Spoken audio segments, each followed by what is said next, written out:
Ingon ang Biblia, kitang tanan makasasala. Munang gisulti sa Roma 3:23.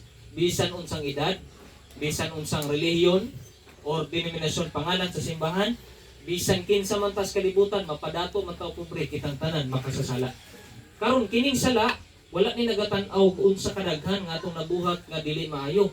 Kining sala bisan usa lang ka buok, sala na siya. O kining sala bisan nga gamay nga klaseng sala, butang na lang nato ikumpara nato ang pagpangawat o pagpatay. Mas gamay ang pagpangawat kuno, pero kini pareho ra nga sala. Karon ikaw ba ko kitang tanan makasasala? Tama o mali? Diba? So karon kining sala mo ni ang rason nganong si Jesus namatay dito sa krus. Kay tungod ang sala magdala ka nato padulong sa impyerno. Kining impyerno mutuo ka magsadili, pero mao kini ang atong kapadulungan. Kaya tungod ingon ng Biblia, ang bayad sa sala kamatayon. Muna ang kamatayon nga padulong sa impyerno. Kining atong lawas, kung mamatay ta, ilubong gid na, for sure. Pero ang atong kalag, kining kamatayon niya padulong sa impyerno nga dito, hangtod sa hangtod, o walay pagkapalo, o hangtod sa hangtod pa nga mag-antos, walay katapusan. So karon ang impyerno, dili maayo. Tama o mali? Diba?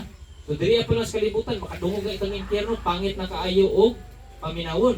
Karon, ang impyerno dili maayo sa tuwa o walay bisan usa ka buok sa tuwa ang gusto mo atong impyerno. Tama o mali? Kinsa dinhi gusto mo atong impyerno? Wala man gyud no. Bisan gani ang bata di gusto mo atong impyerno, di ba? Imong anaos ka liro di gani naganahan kay mapasok siya, di ba? Labaw na kitang tanan nga banghagtong.